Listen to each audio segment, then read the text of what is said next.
is Truth met Benita Vergatini. Smile 90.4 FM. Joining us this evening to share insights on how we could harness ethical leadership to stop the recurring incidents of corruption across South Africa is the Chief Executive Officer at the Graduate Institute of Financial Sciences, Dr. Kershen Pillay. Dr. Pillay, good evening and thank you so much for joining us tonight. Thank you for having me. No, it's an absolute pleasure. Can you elaborate on why the focus on education at the Institute's recent breakfast that was held this week? I think for us, the most important thing is we believe that education is the future of our country, and it is what will prevent us from making errors moving forward. More than that is education. When you know better, you do better.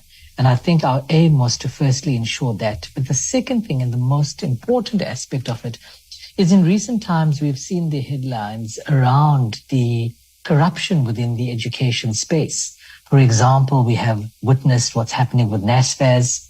We, as GIFs, are fighting the fight against the corruption, alleged corruption within the SETA spaces like that of the insurance SETA. We have seen what's happened at services SETA. We've seen what's happened at mixed SETA. And we are saying that when you steal from education, you steal from the future. And our aim today is, and for that breakfast particularly, was to shine a spotlight on the importance of education and how we can't afford for education to be captured, and ethical leadership is needed from all spheres of education. Because how can an education system that is riddled with corruption, as you described, then nurture and develop a new generation of ethical leaders? Absolutely. And remember, we've said it before, that education is the great equalizer. It is how the child of a domestic worker can become a doctor. And what has been really, really sad for us in recent times, Mita, is we have identified that learners are in their third year and their fourth year, close to completion, but they have to leave now because of the NSFAS system not allowing them to complete their studies. That is tragic in its own instance. We have within the financial services sector where the insurance SETA, after training individuals, hundreds of individuals are not certifying them timeously. These individuals are losing their jobs. And we all know the importance of education and how it shortens the unemployment gap or gives people or graduates the opportunity to gain employment. And when these individuals gain employment, the stats are about 5-1 in terms of how they would impact the community. For every one graduate you employ, you actually impact 5 families. And we are trying to ensure that we put out more graduates that are educated and employable, and thereby reducing the unemployment gap, reducing the youth deficit, thereby contributing to the eradication of poverty and criminality within our country. Dr. Kershen Pillay is Chief Executive Officer at the Graduate Institute of Financial Sciences. He joins us this evening on Smile FM to elaborate on how we could harness ethical leadership to stop the recurring incidents of corruption across South Africa, in particular looking at the education sector, which was the focus of their breakfast session, which was held in Sandton today. Dr. Pillay, to what extent is the education sector captured? I think for me, I would look at what the work of OUTA has been doing, the organization undoing tax abuse, and Wayne Duvenacher.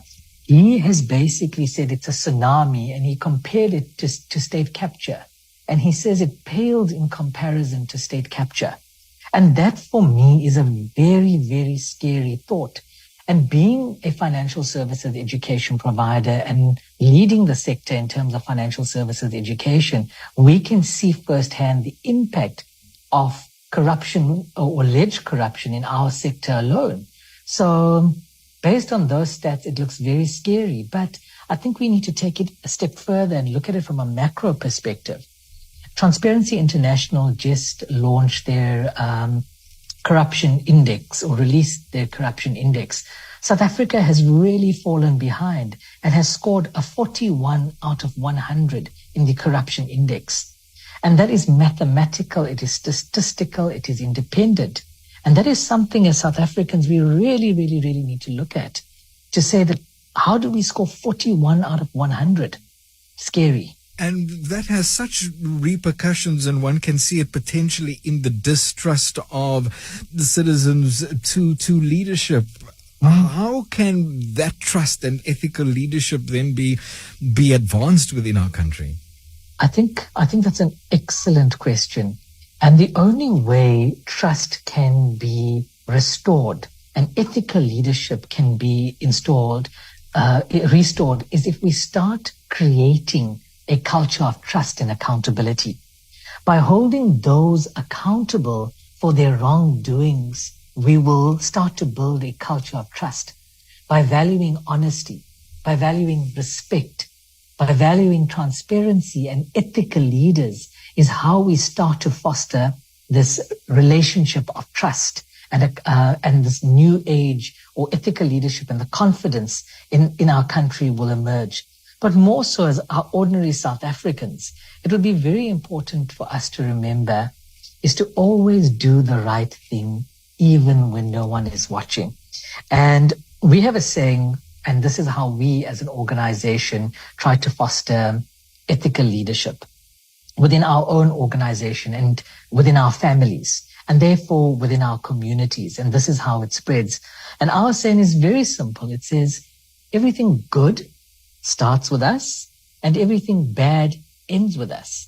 And we use that as an asset tool or a litmus test, because every person is presented with the same amount of information, and how you react to it tells us everything about your value system.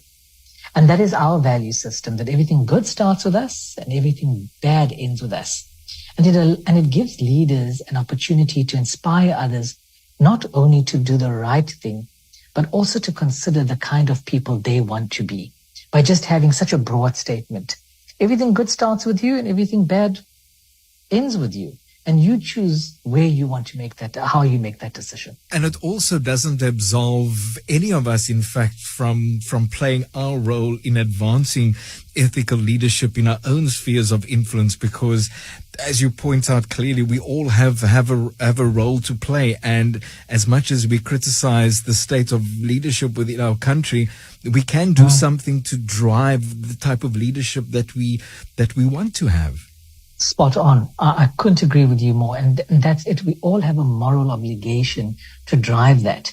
And where we see it lacking, and I think, remember they say values are taught at home.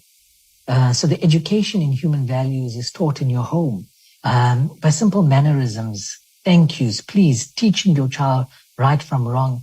But unfortunately, we live in a country that is very different in that we have such a socioeconomic gap where we have people that have and people that don't have. And systemically, we have broken communities where the values or the education in human values in many homes have not been taught. And that is why we are calling for our schools to be the custodians of ethical leadership and step in and be community leaders and teach our children from a foundational phase the difference between right and wrong. The importance of accountability, so that our children don't have to worry about growing up in a country where they have to consider things like load shedding, or that whilst getting an education that they die because they're trying to use a toilet and there's pit toilets still in our country. So it is for those are the reasons we are trying to highlight the importance of ethical leadership in the education space, and more so the advancement of an education in human values. Dr. Pillay, there's some speculation that the president may announce the dates of this year's general election tomorrow evening during his SONA address. Do you feel that one way of also ensuring that there is accountability, or driving that accountability and building that trust, is for us to partake in democratic processes? I couldn't agree with you more. South Africa had fought for its democracy, the right to be heard, to be a people-centered society. And as the electorate, it is critically important for us to exercise our votes. And I know that people may be disillusioned or despondent, but they must remind themselves of what it is they want their country to be, and vote for the organization or the entity that you feel will best push South Africa forward to achieving its goals. So I couldn't agree with you more. We have fought to have an electoral power, and let us use our electoral right to vote.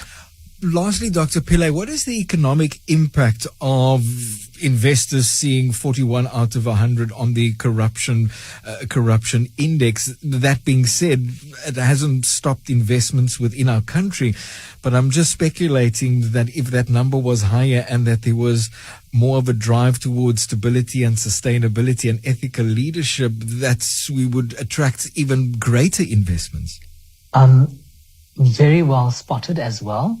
Remember, especially when it comes to your investments coming in from your international markets, one of the biggest drivers is ethics, sustainability, and governance, ESG. There are new models where they are talking about, is what your country doing, is it ethical? Is it responsible? Is it sustainable? And seeing indices of a 41 out of 100 are definite barriers to entry for direct foreign investment in our country. And I think a clear example of that is if we look at the Johannesburg Stock Exchange. We have had 300 companies deregister from the Johannesburg Stock Exchange. And we need to ask ourselves the question, why? Is it linked to the corruption indices that people have already seen and experienced on the ground? And that is why they are reacting to this. Our international markets and our world is calling for ethics, responsibility, and sustainability from all its leaders. And South Africa needs to toe the line and up its corruption index to where we are seen as a country of possibility and opportunity. Because in South Africa, we have amazing human beings. Our people are amazing. We just need to get our leadership right. And as you've pointed out through the conversation, Dr. Pillay, there's no sector within our society that goes unaffected by corruption and the impact of unethical leadership. You spoke earlier too of broken communities, and that's an aspect that also needs to come into the conversation, because social justice also needs to be realized so that corruption may not seem to be as an attractive alternative. Correct. And you must also understand that corruption perpetuates this. Because if funds that are used to advance our society are circumvented, those funds are not going to the areas where it needs to be, such as early childhood development, so that we're securing the future, building schools, nation building. And the minute you start to erode and degrade those things, that is when corruption takes place and it manifests itself. It's the reason why we will have idle youth. It's because of a large contributor to youth unemployment is corruption.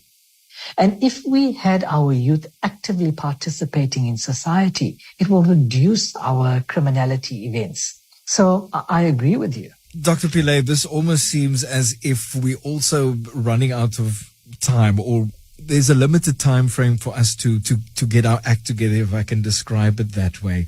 How can ordinary South Africans model the ethics that we so desire in our country?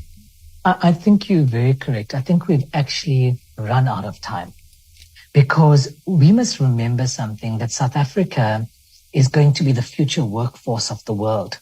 And we need to prepare our youngsters for that. And the only way, in my opinion, for us to model that is to remember that Albert Einstein said this, and he said it so beautifully. So people, the bright minds have already thought of this and have already anticipated it. So it's now us putting these words into action. And it's such a beautiful saying. And Albert Einstein basically said that the world will not be destroyed by those who do evil, but by those who watch them without doing anything. So in essence, the time for complacency is over. As an everyday South African, you have the ability to be a hero.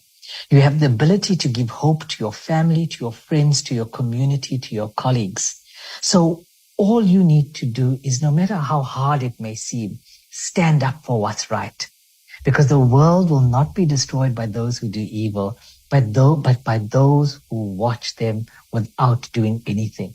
So all I could say today is do something in your small way. Chief Executive Officer at the Graduate Institute of Financial Sciences, Dr. Kershen Pillay. Dr. Pillay, thank you. Appreciate your time and your insights. An important matter. Thank you so much for joining us this evening. Thank you for having me, and have a lovely rest of your evening. Smile. Smile. It's pretty amazing. 90.4